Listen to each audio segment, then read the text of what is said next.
Hello guys, welcome back to my YouTube channel. ಎಲ್ಲರೂ ಹೇಗಿದ್ದೀರಾ? Hope ಎಲ್ಲರೂ ಚೆನ್ನಾಗಿದ್ದೀರಾ ಅನ್ಕೋತೀನಿ. ನಾನು ಕೂಡ ಅಷ್ಟೇ ಚೆನ್ನಾಗಿದ್ದೀನಿ.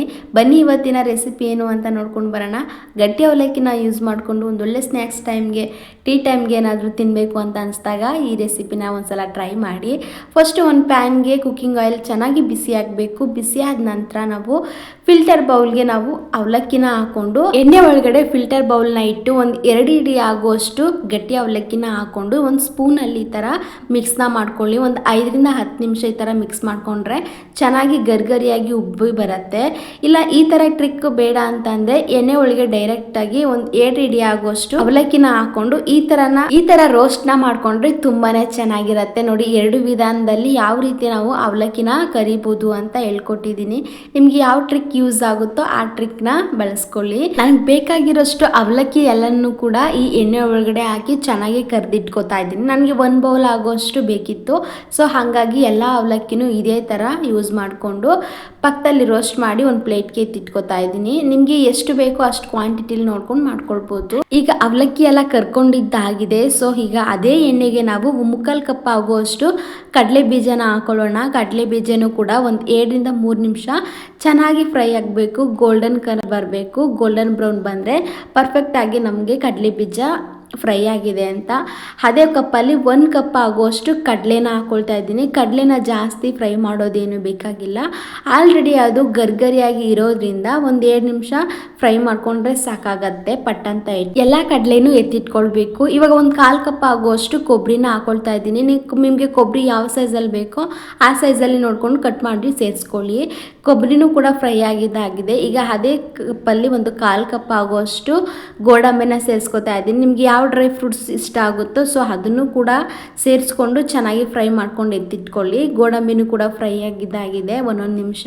ಇವಾಗ ನಾನು ಜಜ್ಜಿಟ್ಕೊಂಡಿರುವಂತಹ ಬೆಳ್ಳುಳ್ಳಿನೂ ಕೂಡ ಸೇರಿಸ್ಕೊತಾ ಇದ್ದೀನಿ. 1 ಗಡ್ಡೆ ಆಗುವಷ್ಟು ಬೆಳ್ಳುಳ್ಳಿ. ನೀವು ಸಿಪ್ಪೆ ಬೇಡ ಅಂತಂದರೆ ಬಿಡಿಸಿರುವಂತಹ ಬೆಳ್ಳುಳ್ಳಿನ ಸೇರಿಸ್ಕೊಂಡು ಚೆನ್ನಾಗಿ ಅದನ್ನು ಕೂಡ ಕಲರ್ ಬರೋವರೆಗೂ ಒಂದು 2 ನಿಮಿಷ ಫ್ರೈ ಮಾಡ್ಕೊಳ್ಬೇಕು. ಇವಾಗ ಬೆಳ್ಳುಳ್ಳಿನೂ ಕೂಡ ಫ್ರೈ ಆಗಿದ್ದಾಗಿದೆ. ಒಂದು 5ರಿಂದ 6 ಒಣಮೆಣ್ಸಿಕಾಯಿನ ಡೈರೆಕ್ಟ್ ಹಾಗೆ ಹಾಕೊಂಡು ಫ್ರೈ ಮಾಡ್ಕೊಳ್ತಾ ಇದ್ದೀನಿ. ಈ ಥರ ಹಾಕೊಳ್ಳೋದ್ರಿಂದ ನಮಗೆ ಬೀಜ ಎಲ್ಲೂ ಚೆಲ್ಲೋದಿಲ್ಲ ಮತ್ತು ವೇಸ್ಟ್ ಕೂಡ ಆಗೋದಿಲ್ಲ. ಸೊ ಹಾಗಾಗಿ ನಾನು ಎಲ್ಲ ಒಣಮೆಣ್ಸಿಕಾಯಿನೂ ಕೂಡ ಫ್ರೈ ಮಾಡ್ಕೊಂಡು ಎತ್ತಿಟ್ಕೊಂಡಿದ್ದೀನಿ. ಇವಾಗ 2 ಗರಿ ಆಗುವಷ್ಟು ಕರ್ಬೇ ಸೊಪ್ಪನ್ನ ಹಾಕೊಳ್ತಾ ಇದ್ದೀನಿ. ಕರ್ಬೇ ಸೊಪ್ಪನ್ನ ಹಾಕೊಳ್ಳುವಾಗ ಸ್ವಲ್ಪ ದೂರನೇ ನಿಂತ್ಕೊಂಡು ಹಾಕೊಳ್ಳಿ. ಯಾಕಂದರೆ ಎಣ್ಣೆ ಎಲ್ಲ ಸಿಡಿಯುತ್ತಲ್ವಾ. ಸೊ ಹಾಗಾಗಿ ದೂರ ನಿಂತ್ಕೊಂಡು ಹಾಕೊಳ್ಳೋದೇ ಒಳ್ಳೆಯದು. ಕರಿದಿರೋ ಐಟಮ್ನೆಲ್ಲ ಈಗ ಪಕ್ಕದಲ್ಲಿ ಎತ್ತಿಟ್ಕೊಂಡಿದ್ದೀನಿ ಒಂದು ಪ್ಲೇಟಲ್ಲಿ. ಇವಾಗ ನೋಡಿ, ಅವಲಕ್ಕಿ ಎಷ್ಟು ಬೇಕೋ ಅಷ್ಟು ಬೇಕಾಗಿರೋಷ್ಟು ಅವಲಕ್ಕಿನ ಒಂದು ಬೌಲಲ್ಲಿ ಹಾಕ್ಕೊಂಡಿದ್ದೀನಿ. ದೊಡ್ಡ ಬೌಲಲ್ಲಿ ಹಾಕ್ಕೊಳ್ಳಿ, ಯಾಕಂದರೆ ಮಿಕ್ಸ್ ಮಾಡೋದಕ್ಕೆ ಈಸಿ ಆಗುತ್ತೆ. ಕರಿದಿರೋಂಥ ಬೆಳ್ಳುಳ್ಳಿ ಮತ್ತು ಗೋಡಂಬಿ, ಕೊಬ್ಬರಿ, ಕಡಲೆ ಬೀಜ ಮತ್ತು ಕರ್ಬೇ ಸೊಪ್ಪು, ಒಣಮೆಣಸಿನಕಾಯಿ ಇದನ್ನೆಲ್ಲನೂ ಒಟ್ಟಿಗೆ ಸೇರಿಸ್ಕೊಂಡು ನೆಕ್ಸ್ಟು ಇನ್ಯಾವ ಐಟಮ್ನ ಆ್ಯಡ್ ಮಾಡಬೇಕು ಅಂತ ಹೇಳ್ಕೊಡ್ತೀನಿ.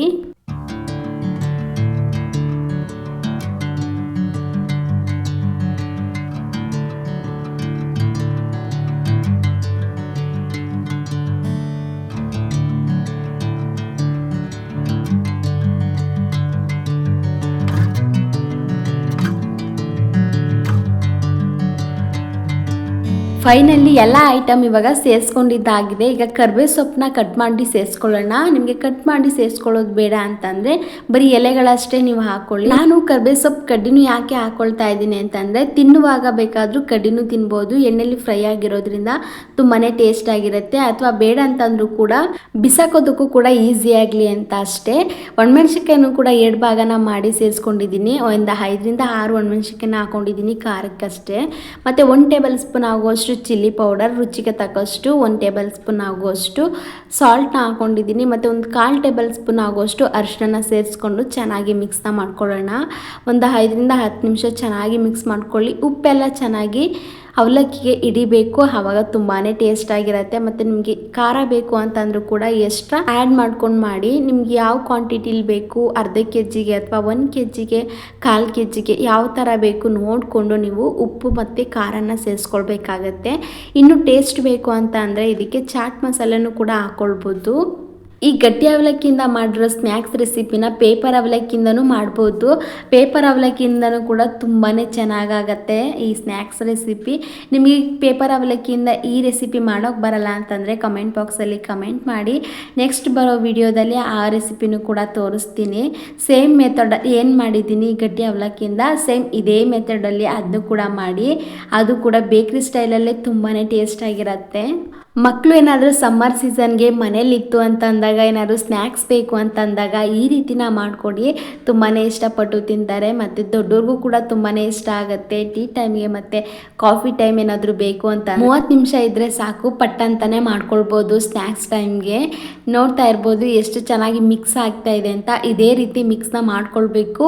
ಉಪ್ಪು ಮತ್ತು ನಾವು ಹಾಕಿರೋ ಅಚ್ಕಾರ್ ಪುಡಿ, ಚಿಲ್ಲಿ ಪೌಡರ್ ಎಲ್ಲ ಮಿಕ್ಸ್ ಆದಾಗ ತುಂಬಾ ಟೇಸ್ಟ್ ಕೊಡುತ್ತೆ.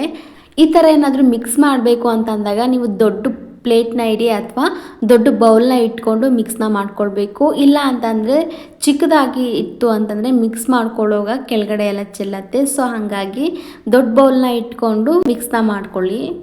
ಫೈನಲಿ ಅವಲಕ್ಕಿ ಒಗ್ಗರಣೆ ರೆಡಿ ಆಯಿತು. ನಿಮಗೆ ಬೇಕ್ರಿ ಸ್ಟೈಲಲ್ಲಿ ಇನ್ನೂ ಟೇಸ್ಟ್ ಬೇಕು ಅಂತಂದರೆ ನಾನು ಹೇಳ್ಕೊಡುವಂಥ ಒಂದು ಸೀಕ್ರೆಟ್ ಟಿಪ್ಸ್ನ ಯೂಸ್ ಮಾಡ್ಕೊಳ್ಳಿ. ತುಂಬಾ ಚೆನ್ನಾಗಿರುತ್ತೆ ಮತ್ತು ಟೇಸ್ಟಿಯಾಗಿರುತ್ತೆ.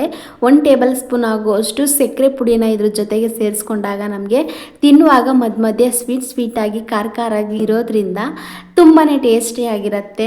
ಅವಲಕ್ಕಿ ಒಗ್ಗರಣೆ ಮಾಡೋದು ಹೇಗೆ ಅಂತ ನೋಡಿದ್ರಲ್ಲ. ಫೈನಲಿ ಈ ರೆಸಿಪಿ ಇಷ್ಟ ಆದರೆ ಈ ರೆಸಿಪಿಗೆ ಒಂದು ಲೈಕ್ ಮಾಡಿ, ಹಾಗೆ ಮನೆಯಲ್ಲೂ ಕೂಡ ಟ್ರೈ ಮಾಡಿ ಹೇಗೆ ಬಂತು ಅಂತ ಕಮೆಂಟ್ ಬಾಕ್ಸಲ್ಲಿ ಕಮೆಂಟ್ ಮಾಡಿ.